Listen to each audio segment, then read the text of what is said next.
El podcast de Teo Cotidiana. Existimos en un mundo caótico, lleno de odios, miedos y angustias. Se hace urgente volver a Jesús, volver al Evangelio, volver al mensaje de bienestar y de esperanza, volver al amor a Dios, al amor propio, al amor por el otro. Teo Cotidiana. Hay este montón de palabras, de ideas, de conceptos, de frases, de pensamientos que se han usado constantemente para validar la iglesia, la institucionalidad de la iglesia, la estructura denominacional, tanto que poco a poco han ido perdiendo el sentido real de lo que significan. Está este montón de palabras y de frases que tienen sentido, un sentido muy profundo cuando nos acercamos al Evangelio, a la buena noticia de la esperanza de Jesús, de el amor que Él nos enseña y que es la base para la transformación de nuestra vida, de nuestra mente, de nuestro comportamiento, y que es la base de lo que Él enseñó, que es el reino de Dios. Y una de esas ideas que es muy constante en un cierto uso dentro de la iglesia es la casa de Dios. Incluso hay iglesias, hay denominaciones que se nombran la casa de Dios.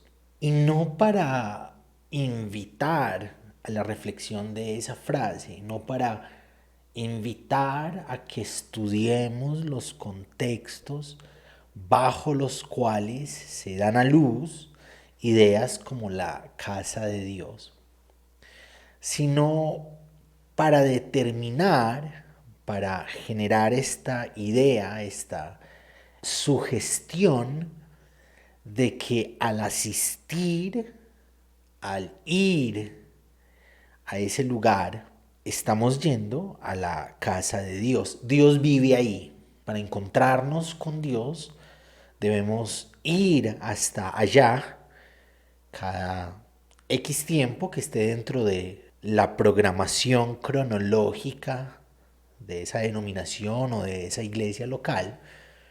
Para encontrarnos con Dios tenemos que ir hasta allá porque esa es la casa de Dios. Esa es la consecuencia psicológica del uso de esa terminología, ¿no? Y hay canciones que aluden a la casa de Dios y que hacen una invitación a venir a la casa de Dios.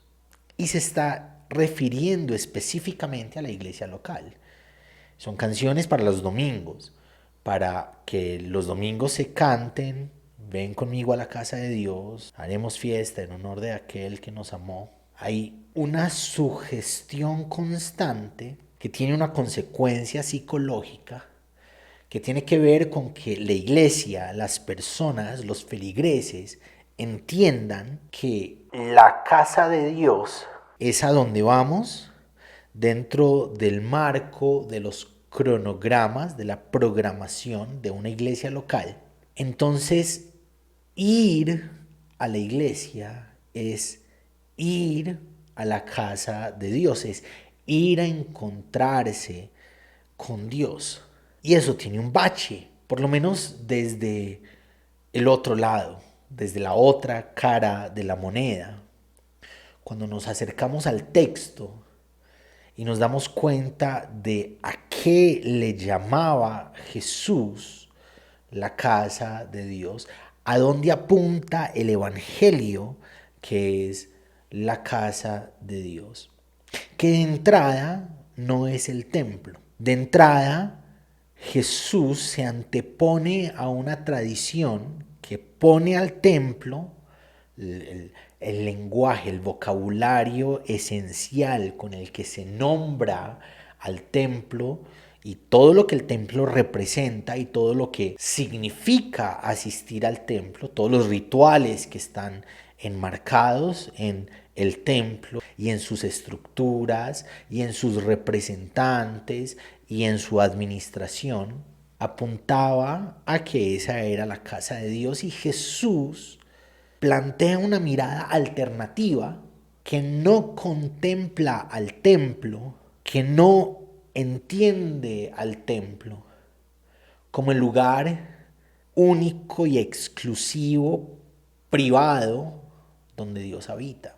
El tabernáculo, la idea del tabernáculo, es que la tienda de Dios, en la época en que no vivían en ciudades, eran personas de diferentes tribus que se habían agrupado, una liga de tribus que luego se compone como una nación, genera unos referentes identitarios históricos, cosmogónicos, cosmológicos, culinarios, religiosos, referentes bajo los cuales esa liga de tribus que se juntó, que vivían en tiendas porque eran cuidadores de ovejas esencialmente, se identificaban los unos a los otros como parte de un mismo proceso, como parte de una misma cultura, como parte de una misma religión, bajo la idea de un mismo Dios. O por lo menos la idiosincrasia evolucionó hasta llegar a que todos tuviesen la idea de un mismo Dios. Y todos vivían en tiendas, y bajo el proceso de experiencia de lo divino, llegó un momento en el que una de las tiendas era la tienda donde habitaba la presencia de Dios, donde Dios les hacía saber que Él estaba cerca, donde iba el pueblo a encontrarse con lo divino. Y entonces empieza el establecimiento de un sacerdocio que administra la presencia de Dios y que administra los rituales dentro del templo, porque el templo es sagrado. Entonces hay unas texturas rituales que permiten que eso sagrado sea impreso en la mentalidad del pueblo que cree en ese Dios que habita en esa tienda entre nosotros, entre nosotras. Aparte habían visto cosas, habían sentido cosas que nada ni nadie les iba a quitar, porque hacía parte de ellos, ¿no? Hacía parte de su experiencia como comunidad y como personas. Luego pasan a las narraciones que le da a entender a las personas, a la gente que hace parte de la tribu de generaciones posteriores, ese Dios que habita en esa tienda es poderoso.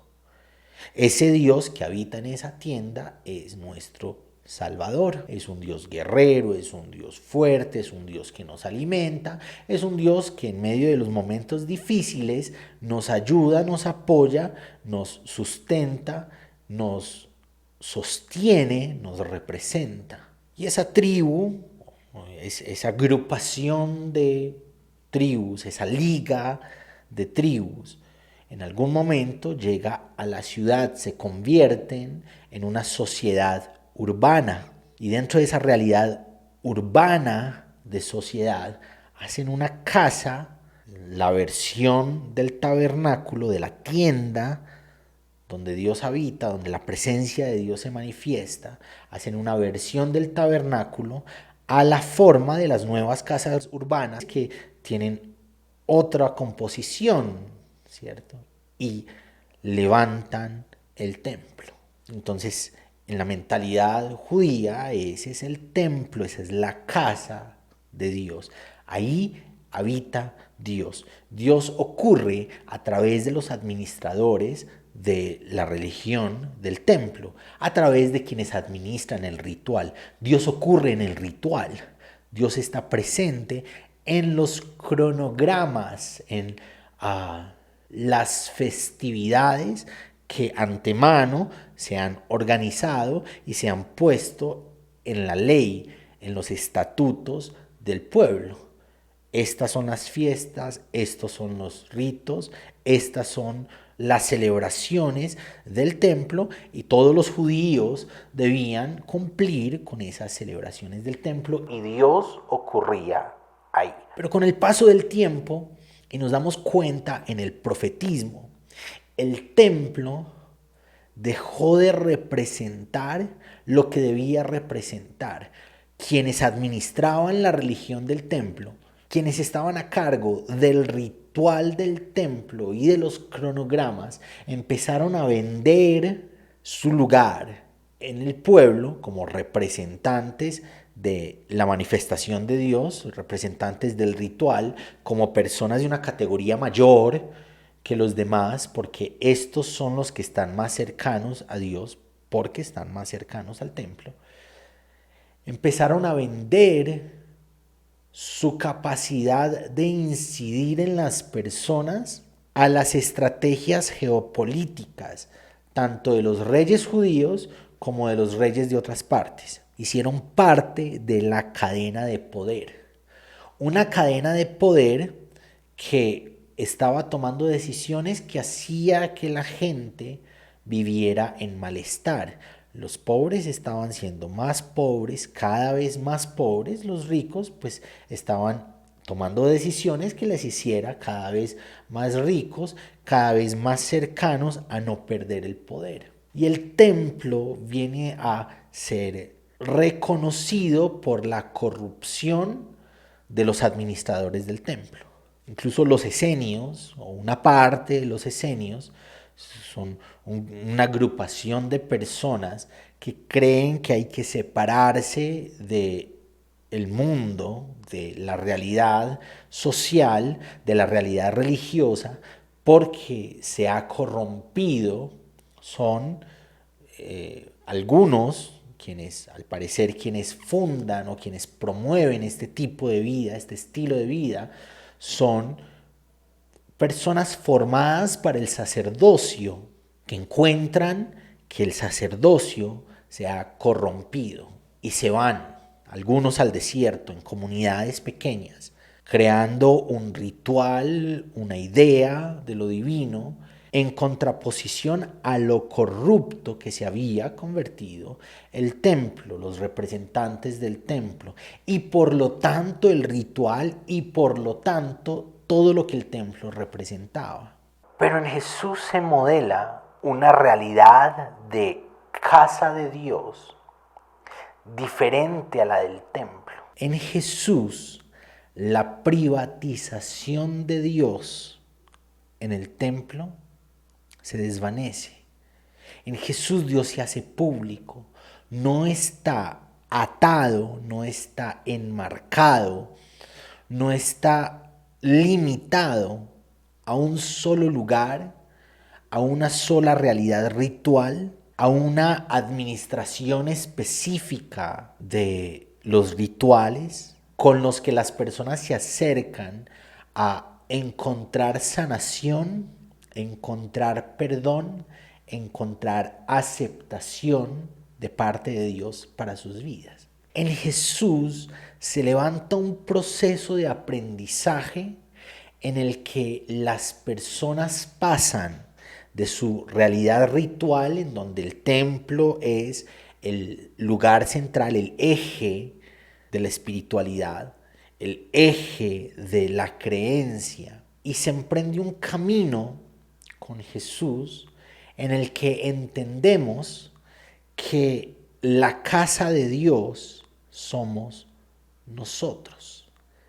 Es Jesús, sí, en Jesús las personas encontraron lo que no podían encontrar en el templo, precisamente porque el templo se había vuelto corrupto, ¿no? Para acceder a los beneficios del templo, a la cercanía de Dios en el templo, tenían que usar unas monedas específicas que eran costosas. Tenían que pagar unos precios específicos en esas monedas que intercambiaban en el templo, porque el templo no recibía las monedas del Imperio Romano, por ejemplo. Entonces esas monedas se intercambiaban y en ese intercambio había usura, y los dueños de la usura, de la mercantilización del templo, eran los sacerdotes.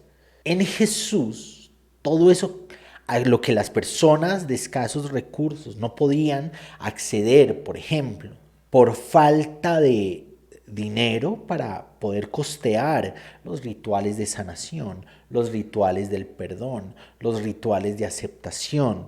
En el templo, las personas lo encontraron en Jesús, que sanaba gratuitamente, que acercaba a las personas, los invitaba a comer en su mesa de forma gratuita, que multiplicaba los panes y los peces para que miles se pudieran alimentar, que tocaba y se dejaba tocar por los intocables, por los parias, por todos esos que estaban rechazados, que no merecían a Dios, las personas que no tenían lugar entre los santos, entre los de bien, entre los que sí merecían, los que sí cumplían el ritual, los que sí cumplían la moral, los que sí hacían todo de acuerdo a como estaba dictado. Encontraron en Jesús todo lo que el templo debía representar para las personas desde el principio: cercanía de Dios, conexión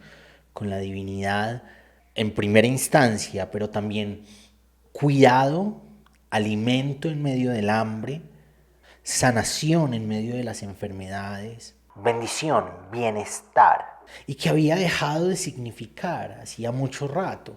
Una y otra vez vamos a encontrar en el profetismo clásico denuncias acerca de las malas decisiones del sacerdocio, que representa al templo, que administra los rituales del templo. Denuncia una y otra vez el profetismo, la corrupción del templo, la corrupción de los sacerdotes. Entonces en Jesús se reestablece la cercanía de Dios que debía simbolizar, que debía significar el templo, ya no en una estructura, ya no en elementos rituales cerrados, elementos rituales exclusivos, sino en una persona, en la persona de Jesús. Y acercarse a la casa de Dios ya no significó ir al templo y vivir el ritual, significó caminar con Jesús, experienciar su sanación, escuchar su mensaje de esperanza, ser alimentados en el hambre, no solamente el hambre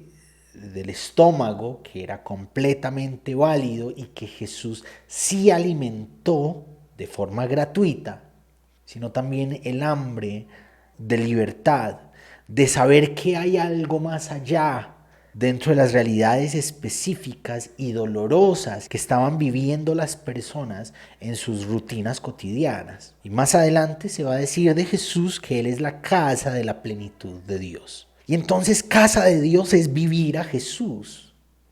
Casa de Dios es caminar con Jesús. Casa de Dios es experienciar el mensaje, la buena noticia que Jesús nos trae con su ejemplo de vida, con su discurso y con sus acciones cotidianas, con sus decisiones cotidianas al respecto de todo, de sí mismo, del otro. Y Jesús no estaba establecido en un lugar y no era como una vaina de vengan a este lugar, a esta sinagoga específica o a este templo.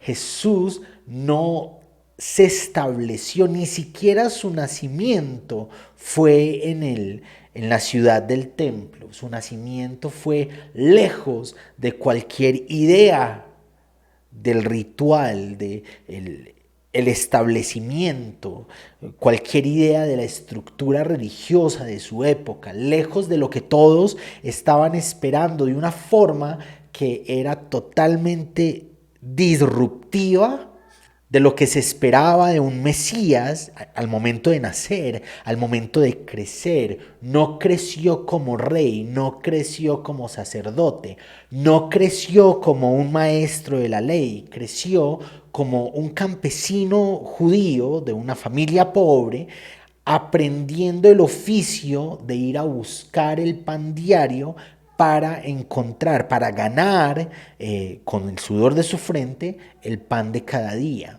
Pero no se quedó ahí, no se quedó en el hecho de que Él es la casa de la plenitud de Dios. En el final de los días, cuando Jesús murió, el velo del templo se rasgó, mostrando que con la obra de Jesús, con la obra del Evangelio, al final, cuando Jesús murió en la cruz, después de haber dicho ya todo fue cumplido, después de que nuestras estructuras, nuestros sistemas de justicia crucificaron al inocente, después de que todo lo que somos como sociedad en términos de estructura, todo lo que sostiene nuestro sistema de creencias, lo llevaron a la cruz, la religión, la política, la milicia, la cultura, las tradiciones, después de que echó su último aliento, no sin antes haber perdonado a quienes lo habían crucificado porque no sabían lo que hacían. El velo del templo fue rasgado. Eso que se llamó casa de Dios por muchos años dejó de tener sentido. El lugar donde habita la presencia de Dios, donde estaba privatizada la presencia de Dios, se rasgó, porque ya no hay lugar santísimo en un lugar específico, en un lugar privatizado por unos ciertos administradores de la fe y por unos ciertos rituales. Ya todo lugar es santísimo. Cada lugar es el lugar donde nos podemos encontrar con Dios. Y hay una promesa: al tercer día reconstruiré el templo. Y al haber resucitado Jesús, no solo resucita a Él, sino que resucita el corazón de sus seguidores, sus discípulos y discípulas que habían en la cruz, con la muerte, habían caído en la tristeza, en no saber qué hacer, en el miedo. Se nos cuenta que cada uno y cada una, como cuerpo individual y como cuerpo comunitario, somos el templo de Dios. Somos la casa de Dios. Vos y yo, tanto yo como persona en mi individualidad, como yo cuando me acerco y cuando me junto a otros, somos la casa de Dios. Entonces no es un tema trivial cuando usamos constantemente la idea de casa de Dios para hacer referencia a ese lugar, a esa casa de ladrillos, organizada, dividida, emulando el templo antiguo. Al frente hay un altar, un espacio que denominan altar, un altar que es intocable, un altar que solamente tocan quienes están santificados y resantificados.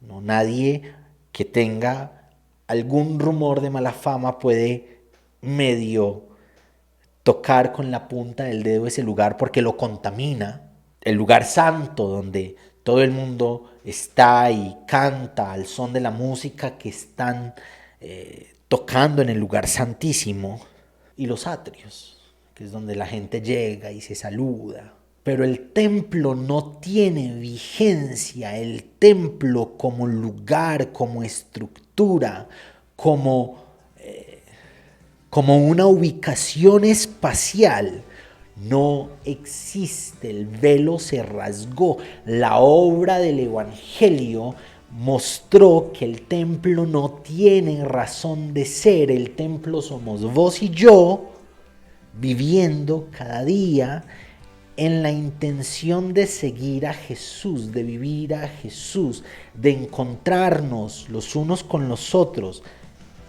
en un lugar llamado iglesia o en un lugar llamado café, con toda una estructura ritual o sin ella. Es la casa de Dios. Somos la casa de Dios. Tu cuerpo, mi cuerpo. Cuando nos juntamos y somos un cuerpo comunitario, somos la casa de Dios.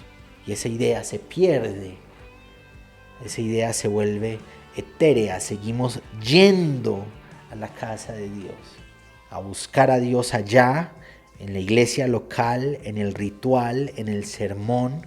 Se nos olvida buscar a Dios aquí en nosotros que somos su casa, en nuestro día a día, en nuestra cotidianidad, en nuestra experiencia de lo cotidiano. Creo que debemos aprender a cambiar el vocabulario. En vez de decir vamos a la casa de Dios, que podamos decir somos la casa de Dios. Gracias por acompañarnos hoy en el podcast de Teo Cotidiana. Te espero para que reflexionemos juntos en el nuevo episodio.